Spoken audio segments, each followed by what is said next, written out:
Gabriel Monteiro, nosso analista. Tudo bom, Gabriel? Bom dia. Tudo certo, um ótimo dia a você, Carol, e a todos que nos assistem. Bora falar de emprego, de mercado de trabalho. O Brasil registrou em setembro um saldo positivo de 213 mil vagas com carteira assinada. Resultado positivo, mas é um número menor do que o registrado no mesmo mês do ano passado.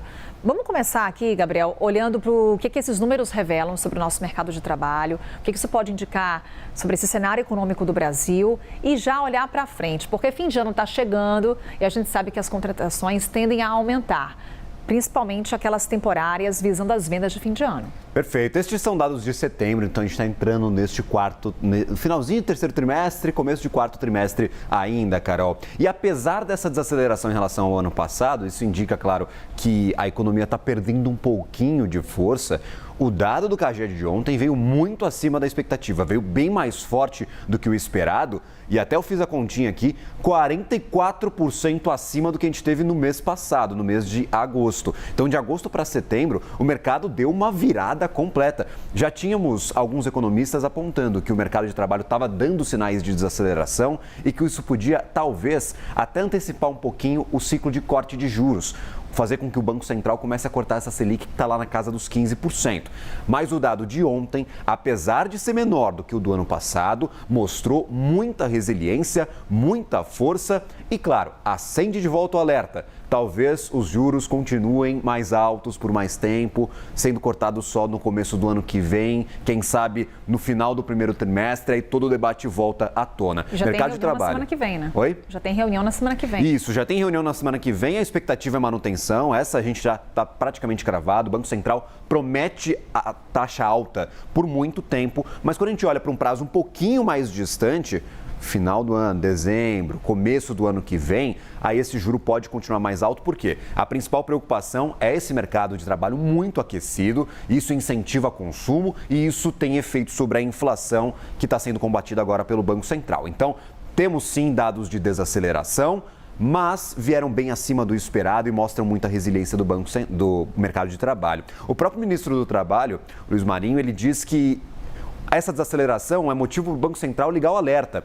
Outras entidades do governo, outras autoridades já estão pedindo corte de juros. O próprio presidente Lula falou, o Banco Central vai ter que começar a cortar a taxa. Mas com este cenário é realmente muito difícil a gente defender e imaginar um corte ainda neste 2025. Temos uma configuração interessante no mercado de trabalho, que é a alta participação de pequenas e médias empresas na contratação. Vamos dar uma olhadinha nessa configuração do mercado de trabalho no Brasil. Aqui nós temos o número de empresas, que são dados de setembro de 2025. Dá para ver que o maior número de empresas no Brasil são de MEIs, de microempreendedores individuais. Tem ali ou o funcionário único, que é o dono do MEI, ou 1, 2, 3 funcionários no máximo. Esses são em maior número e estão contratando bastante, mostra resiliência. Normalmente do setor de serviços. E o setor de serviços é aquele que tem a inflação mais chatinha de ser combatida. Outros tipos de empresa estão ali na faixa de 6 milhões, um pouquinho acima disso, 8 milhões, mas o MEI já supera os 16 milhões de empresas. E a segunda tela exemplifica justamente isso que eu quero mostrar. As pequenas empresas estão contratando demais, foram as que mais contrataram. Até 4 empregados estão contratando bastante nesses últimos anos e dá para ver que depois da pandemia de Covid-19, esses números aumentaram e continuam altos. Eles estão dando uma pequena empinadinha para baixo, eles estão perdendo um pouquinho de força, mas dá para ver que historicamente os dados de mercado de trabalho são muito fortes ainda. Mais de 100 empregados ainda continuam fortes e de 5 a 99 empregados também continuam bem resilientes, mas perdendo um pouco mais de força. Dá para ver que teve alguma grande mudança no mercado de trabalho. A gente vai ver ainda taxa de desemprego muito baixa, a gente está na mínima histórica e isso deve continuar para os próximos meses, mesmo com essa expectativa de desaceleração. Você me pergunta sobre vagas temporárias, vão ser um temperinho a mais neste final de ano. A gente vai ver quão disposto o consumidor brasileiro está para comprar e quão dispostas as empresas estão para oferecer, para prestar serviço e para atender toda essa demanda que é muito forte nas festas de final de ano.